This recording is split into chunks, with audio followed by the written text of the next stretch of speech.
10 menit lagi suara hilang. Lihat nyata suara hilang. Lalu kemudian sedikit dikasih herbal, kemudian dipegang baca ayat tadi itu. Ya Allah, engkau yang tugaskan aku, engkau yang ciptakan, engkau yang ujikan, pasti engkau sembuhkan.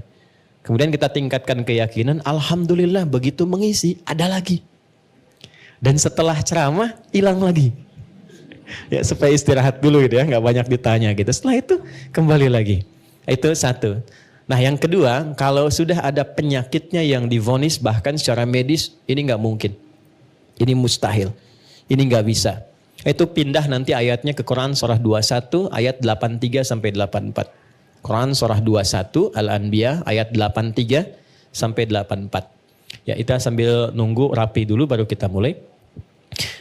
Itu spiritnya tentang kisah Nabi Ayub. Ya, Nabi Ayub kan salah satu nabi yang diuji dengan penyakit, catat ini, yang tidak pernah dirasakan orang sebelum beliau dan tidak akan pernah dialami oleh orang setelah beliau. Ya. Dan pesan moralnya apa? Beliau kan nabi kan?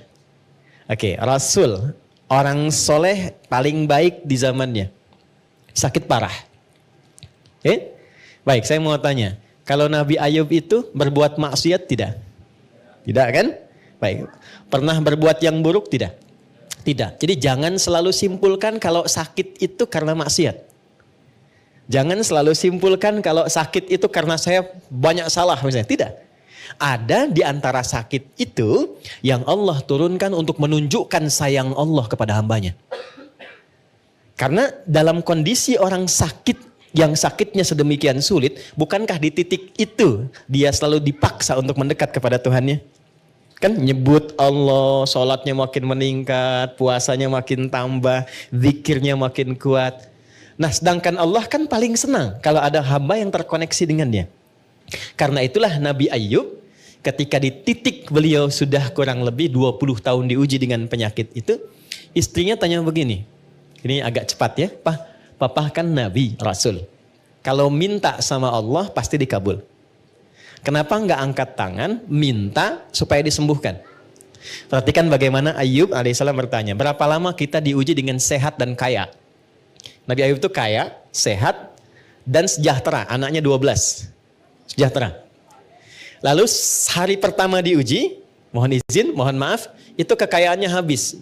Jadi ternaknya mati semua, kebunnya terbakar. Sehari, habis semua. Hari kedua, 12 anaknya meninggal semua. Oke? Setan menduga ini akan mundur. Ternyata hartanya habis, ya proyeknya hilang, itu ibadahnya makin meningkat. Anaknya meninggal dalam sehari semua, makin meningkat lagi. 2 kali lipat lagi. Terakhir diuji dengan penyakit. Dikira nggak akan berpikir. Ketika istrinya bertanya demikian, apa jawabannya? Mah, berapa lama kita sehat, senang dan bahagia? Kata istrinya, kurang lebih 70 tahun. Berapa lama kita diuji dengan sakit dan kondisi begini? Kata istrinya, kurang lebih 20 tahun. Perhatikan kalimatnya. Saya malu kalau minta sehat sekarang kepada Allah, sementara kita sudah diberikan ujian kebaikan kesehatan selama 70 tahun. Ini kan baru 20 tahun. Nanti kalau sakitnya sudah sama dengan ujian sehatnya, dan bahagia sudah sama dengan ujian sedihnya, sama-sama 70 tahun, baru aku minta. Di titik kesadaran itulah ketika sakitnya sudah mulai mengganggu ibadah. Tadinya sholat misalnya bisa berdiri, sekarang sulit. Perhatikan baik-baik. Disitulah kemudian baru Ayub memohon. Diabadikanlah permohonan ini di Quran surah 21 ayat 83 sampai 84. Wa Ayyuba. Dan aku buka kisah Ayub untuk inspirasi kata Allah. Idznada rabbahu anni massaniya dhurru wa anta arhamur rahimin. Ketika beliau berdoa, perhatikan doanya baik-baik. Ya Allah, penyakit ini telah menghalangi dan mengganggu aku untuk beribadah kepadamu.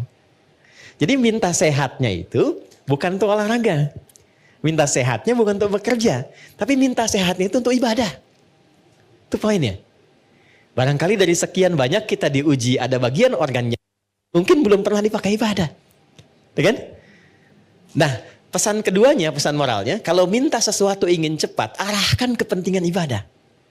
Jangan diarahkan ke dunia, itu cepat dijawabnya. Sedangkan kau yang paling sayang kepadaku ya Allah. Kalau yang paling sayang tidak menyembuhkan, kepada siapa lagi aku mesti memohon? Itu baru dibacakan sampai titik itu langsung turun jawaban.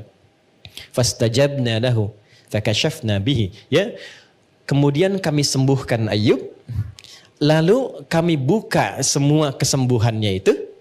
Ya. Lalu apa yang terjadi? Setelah disembuhkan, kami kembalikan keluarganya, kami kembalikan hartanya, dan di ujung ditutup dengan kalimat wa dzikra lil abidin. Kalau ada seorang yang mengalami penyakit serupa seperti Ayub dan mengamalkan amalannya, aku akan berikan anugerah serupa seperti Ayub pernah dapat. Jadi tidak semua ujian yang kita terima itu, baik masalah di rumah tangga, di pekerjaan, atau bahkan sakit, bukan bahkan karena kita pernah berbuat salah. Tapi boleh jadi Allah ingin melipat gandakan kasih sayang yang pernah terjadi di antara suami istri, kasih sayang pernah terjadi di antara anak dan orang tua, kasih sayang yang pernah terjadi di antara kerabat, hartanya ingin dilipat gandakan lagi, dan kemuliaannya ingin diberikan lebih. Dengan apa? Dengan dia mengembalikan semua itu kepada Allah Subhanahu wa Ta'ala. Nah, ini pembuka kita. Hari ini kita akan banyak dialog. Saya hanya akan sampaikan materi singkat saja, penutup di pertemuan yang lalu. Setelah itu kita lebarkan dengan diskusi sampai mungkin waktunya memungkinkan kita untuk berpisah. Itu mukaddimah, sekarang kita baru mau mulai. Baik ya. Bismillahirrahmanirrahim. Di pertemuan terakhir yang lalu, kita masih dalam pembahasan tentang fikih sholat. Ya. Dasar pembahasan ini adalah pertanyaan tentang kenapa kita mesti sholat. Sudah kita jawab di beberapa pertemuan yang lalu. Teman-teman yang baru bergabung, silahkan dicek lagi rekaman sebelumnya untuk mempermudah bahasan. Yang kedua, ini juga paling penting, apa yang kita dapatkan saat kita sholat. Ya? Kenapa kita sholat? Sudah dijawab, intinya ada dua jawaban pokoknya. Satu, untuk membuktikan kebertuhanan kita kepada Allah. Katanya kita mengatakan la ilaha illallah, apa buktinya? Maka ketika kita mengatakan la ilaha illallah, Allah minta buktikan. Apa pembuktiannya ya Allah? Maka diturunkan, buktikan lewat ibadah, sholat kepadaku. Dalam sholat itulah kita menyebut nama Allah, Allahu Akbar sampai selesai salam. Baik, itu ada di Quran surah ke-20 ayat ke-14. Yang kedua, kenapa kita sholat? Sudah? Yang kedua, sholat didesain oleh Allah. Bukan hanya sekedar ibadah ritual dari takbir sampai salam, tapi semua gerakan dan bacaannya disiapkan untuk membimbing pelakunya mendapatkan kesuksesan dan kebahagiaan di semua aktivitas yang ia jalani sampai wafat. Tolong catat baik-baik itu. Jadi sholat ketika diperintahkan bukan sekedar ibadah ritual yang formalitas. Anda berwudu, takbir, salam. 5 kali ditunaikan. Kalau ini yang kita tangkap dan kita pahami, besar kemungkinan potensi sholat itu akan dipahami sebagai beban saja. Baru tadi sholat, sekarang sholat lagi. Ya kan? Kenapa sih harus 4 rakaat? Karena apa? Karena pesan-pesan atau hikmah yang berada di balik ibadah ini tidak dipelajari terlebih dahulu. Itulah sebabnya Allah memberikan pesan sebelum sholat. Kalau engkau ingin mendapatkan kenikmatan sholatmu, kenyamanan sholatmu, menjawab pertanyaanmu, pelajari dulu tentang semua bacaan dan gerakan sholat dari mulai bertakbir sampai dengan salam. Itu yang dimaksud di Quran surah 29 di ayat ke-45 yang telah kita bahas. Ya, gabungan antara sukses dan bahagia, and happiness, sukses dan bahagia, itu dalam bahasa Arab disebut dengan falah namanya. Jadi kalau sukses saja tanpa bahagia, itu fauz namanya. Turunannya 29 kali disebutkan di Quran. Faiz, fauzi, faizin, fauzan, faizah. Kalau ada yang namanya faiz, fauzan, faizah, itu artinya orang yang diharapkan sukses selama hidupnya. Walaupun belum tentu bahagia. Ya itu nama ya. Oke. Kedua, kalau bahagia saja, tapi belum tentu sukses, itu fariha namanya. Fariha, turunannya farah, farahan, ya itu fariha. Jadi kalau ada yang namanya farhan, farah, orang yang diharapkan bahagia selama hidupnya. Walaupun belum tentu sukses. Nah, teman-teman tinggal pilih aja. Saya yakin pilih yang ketiga. Ya. Kaya tapi gelisah atau miskin tapi tenang? Oke. Kaya tapi tenang. Kalau Anda gabungkan kaya, sukses, dan tenang, bahagia, itu bahasa Arabnya falah namanya. Falah. Nah, teman-teman masih ingat nggak kalau kita mau sholat itu panggilannya disebut apa? Panggilannya disebut apa? Adzan kan? Adzan itu dari kata udhun, artinya telinga. Jamaknya adzan. Lafadz ini kenapa disebut adzan? Ingin memberikan kesan yang kuat. Hei, dengarkan oleh telingamu, tanamkan pada hatimu. Aku minta sholat bukan ingin membebani engkau supaya ruku dan sujud. Aku nggak butuh itu. Dan orang nggak sholat tidak akan menurunkan status Allah sebagai Tuhan. Kita dipaksa sholat, diperdengarkan di telinga kita. 24 jam. 5 kali sehari. Hayya 'alas sholat. Ayo sholat. Apa tujuannya? Hayya 'alal falah. Jadi kalau teman-teman dengar azan, kalimat hayya 'alas sholat, ayo sholat, dan Anda tanya kenapa saya mesti sholat, itu langsung dijawab oleh Allah lewat ya, suara muadzin itu. Hayya 'alal falah. Karena semua gerakan dan bacaan sholat itu mengantarkan pada kesuksesan dan kebahagiaan. Ini gambarannya. Nah, ketika kita ingin meraih itu, tidak lantas sholat langsung dapat. Tidak. Kita mesti belajar dulu. Kenapa saya mesti wudhu? Kenapa ngadep kiblat? Apa maknanya itu semua? Kenapa ngangkat tangan begini? Kenapa tangannya begini? Kenapa sedekap begini? Ya kan? Itu semua ada maknanya. Karena itulah orang yang diajari oleh Nabi pertama kali ketika awal-awal dalam risalah Islam. Dengan sholat, bukan zakat, bukan puasa, bukan haji, bukan umrah, tapi sholat. Itu yang merubah hidup mereka dari jahiliyah menjadi sukses dan bahagia di setiap eranya. Khairu ummah. Dengan turunnya Quran surah 3 ayat 110. Nah, pembahasan tentang sholat kita akan bahas dari sisi bacaannya. Kedua, caranya. Ketiga, hikmahnya. 3 pokok ini. Dan sudah kita awali dari mulai wudhu sampai terakhir kita kemarin Al-Fatihah. Sampai ke iyyaka na'budu wa iyyaka nasta'in. Sampai ke titik itu. Jadi teman-teman yang baru bergabung, dicek dulu yang sebelumnya, lantas baru kita sambungkan ke topik kita kali ini. Jadi kalau ada bacaan, gimana cara bacanya? Setelah itu, apa hikmah di balik bacaan itu? Sehingga saat baca itu kita merasakan kenikmatan bacaannya. Oke? Baik. Yuk, di titik ini saya mesti buka dulu supaya kita ada ketersambungan yang sama dalam pembahasannya. Hari ini kita akan sempurnakan dengan pembahasan akhir di penutup Al-Fatihah dan pembuka surah. Kita selesaikan berdiri, baru kemudian pertemuan berikutnya masuk ke ruku. Baik, teman-teman masih ingat di pertemuan yang lalu, kalau orang benar baca Al-Fatihahnya, dan sudah kemarin kita berlatih baca, masih ingat hadisnya? Kalau dia sampai bacaan iyyaka na'budu wa iyyaka nasta'in, ya Allah, Engkau perintahkan aku sholat, ibadah, sekarang aku sholat. Dan Engkau janjikan saat aku sholat, Engkau akan mengabulkan apa yang aku mohonkan. Sekarang aku punya kesulitan, mohon mudahkan dan kabulkan apa yang akan aku mohonkan. Itu yang dimaksud iyyaka na'budu wa iyyaka nasta'in. Oke, sekarang saya mau tanya sama teman-teman. Kalau kita diperkenankan untuk meminta apa saja, dan itu dikabulkan, kira-kira mau minta apa? Surga, baik. Surga kan di akhirat ya. Rezeki, baik. Rezeki di dunia ya. Sehat, apa lagi? Banyak ya? Banyak ya? Dulu kalau nggak salah ada acara di TV itu dalam semenit ambil apa aja gitu kan? Ya, yang kamu inginkan kan? Ternyata nggak sempat keambil juga semua ya. Oke? Nah, lihat hadisnya. Hadza baini wa baina 'abdi wa li 'abdi ma sa'al. Ini perjanjian untukku dan untuk hambaku. Kalau hambaku benar pada bacaan ini sampai di titik ini dari awal dia salat, apapun yang dia minta aku akan berikan. Apapun yang dia minta aku akan berikan. Dan tidak sedikit orang soleh, termasuk para nabi, orang-orang soleh yang hidup di setiap generasi, kalau setiap ada masalah rata-rata salat.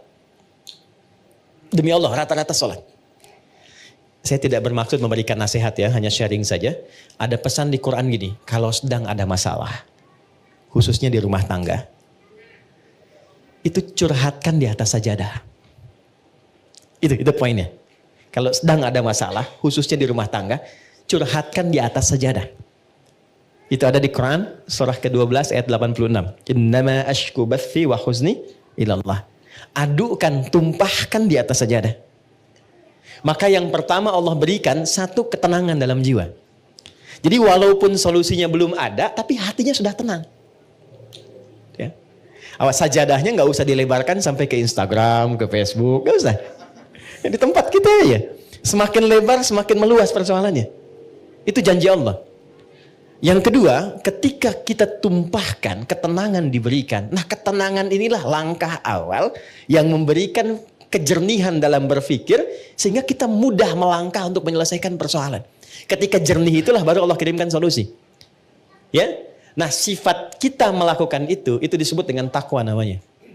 Dan kalimat takwa pertama di Quran itu disandingkan dengan sholat. Takwa itu disebutkan 240 kali dalam Quran. Pertama kali disebutkan disandingkan dengan sholat. Quran surah 2 ayat 2 sampai 3. Dzalikal kitabu la raiba fi hudal lil. Siapa muttaqin orang takwa di situ? Ayat 3-nya. Alladzina yu'minuna bil ghaibi wa yuqimunas. Nah, takwa disebutkan 240 kali dalam Al-Quran. Amalan pertamanya sholat. Dan 240 ini dibagi 3 segmen.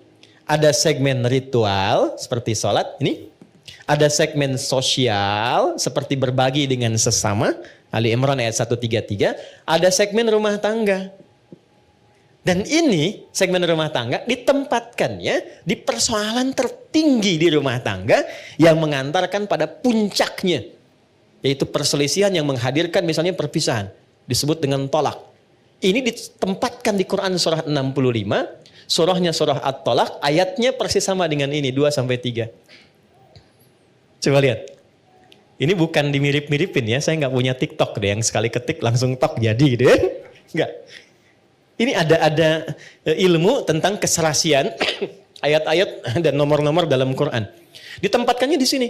Wa may yattaqillaha yaj'al lahu makhraja. Siapa yang mampu meningkatkan takwanya kepada Allah dalam konteks ini, yuk salat. Yaj'al lahu makhraja. Dia punya masalah apapun, aku bimbing untuk menyelesaikannya. Dan hidupnya bukan gak punya masalah. Sebelum dihadapi Allah sudah kecilkan sehingga tak terasa bahwa itu persoalan. Itu poin ya. Betapa banyak solusi yang ringan tapi jarang dilakukan.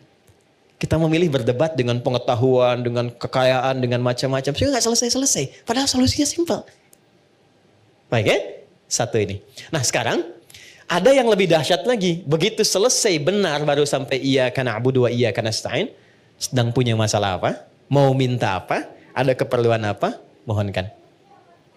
Karena rata-rata bingung mau minta apa, Allah ajarkan satu kalimat yang saat diberikan semua yang kita harapkan dapat. Apa kalimatnya? Oke, setelah iyyaka na'budu wa iyyaka nasta'in, kita baca apa? Ihdinas siratal mustaqim. Itu bukan kalimat biasa, ada rahasia di dalamnya, ada hikmah. Ya, saya tulis dulu ya. Di sini aja. Ihdinas siratal mustaqim.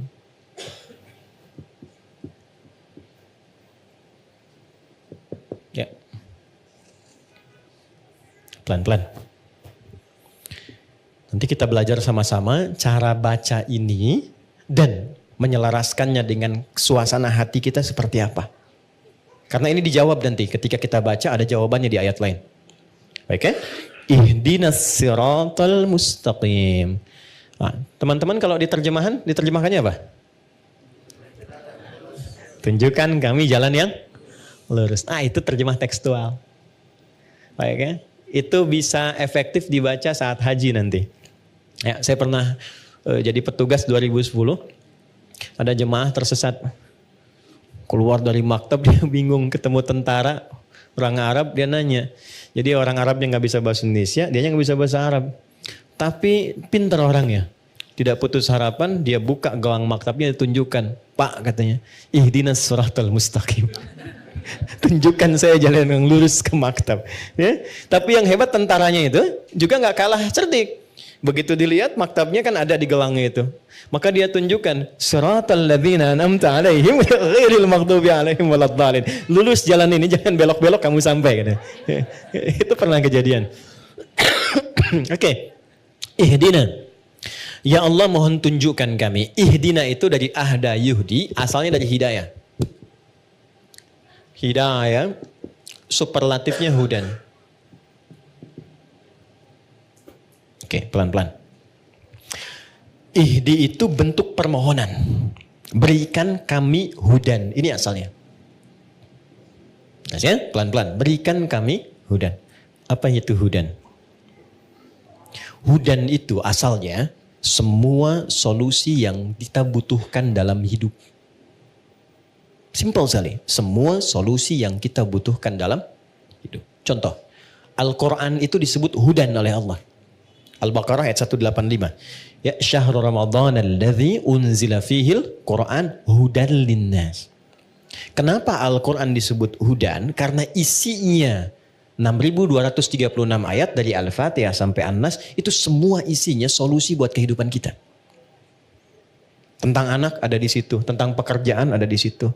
Tentang maaf ya, semua hal yang kita jalani dalam hidup dari mulai lahir sampai wafat itu ada di situ semua. Jadi bukan ayat bacaan yang hampa makna, bukan. Itu semua kalau dikeluarkan itu ada temanya secara tematik. Imam Al-Bukhari itu mengeluarkan 97 tema dari Quran. Disusun di dalam kitab beliau namanya Sahih Al-Bukhari. Bukan kitab hadis mata, bukan. Itu ada temanya. Dari mulai tentang iman, Anda bertanya kenapa iman saya suka naik turun. Kalau naik semangat ibadah, kalau turun saya agak malas gitu ya. Di sini nanti dikeluarkan ayatnya, topiknya apa, lalu ayatnya, lalu hadisnya, sejumlah 57 hadis. Ada bab bisnis kitabul buyu'. Teman-teman yang pebisnis, pengusaha, pengen belajar value dari Quran dan hadis, membimbing kita bisnis. Ya, demi Allah saya katakan, sahabat-sahabat Nabi dan tabi'in generasi setelah itu, yang mengaji dari topik ini, tema bisnis, itu setelah belajar mempraktekkan, tidak pernah ada yang kembali modal. Semua kembali untung. Dan kekayaannya itu di atas rata-rata. Ya, saya mau sebut Abdurrahman bin Auf, itu sebelum masuk Islam dan belajar dari Quran, itu kekayaannya itu standar aja walaupun kaya. Tapi setelah masuk Islam, itu kemarin riset saya tentang beberapa para sahabat, itu kekayaannya divaluasi kalau kekinian, itu sampai dengan 72.000 triliun. Dan ini riset ilmiah yang kemarin kami kaji. 72.000 triliun. Sekarang Elon Musk baru 3.000 ya. Jeff Bezos juga demikian kan. Baru di kisaran itu. Itu dulu 72.000. Dan hebatnya masuk surga juga tuh. Masuk surga juga daripada miskin gak jelas kan. Nah ini masuk surga. Masuk surga juga. Oke. Jadi poinnya begini. Saya agak cepat langsung karena waktu kita terbatas. Ihdina ya Allah berikan aku hudan. Solusi dari masalah yang aku rasakan sekarang. Nah saat teman-teman membacakan itu, coba di hatinya rasakan sedang punya masalah apa yang dirasakan. Gitu. Ini jarang dibaca begitu kan? Kan normal saja kan? Ihdinas siratal mustaqim, siratal ladzina an'amta 'alaihim ghairil maghdubi 'alaihim waladdallin. Amin, selesai. Sampai di situ benar untuk menggugurkan rukun dalam sholat. Sah sholatnya. Tapi Anda nggak dapat ini. Nggak dapat kenikmatannya. Jadi begitu Anda bacakan ihdinas siratal mustaqim, rasakan dalam hati kita, nggak perlu diungkapkan. Kita belum sujud.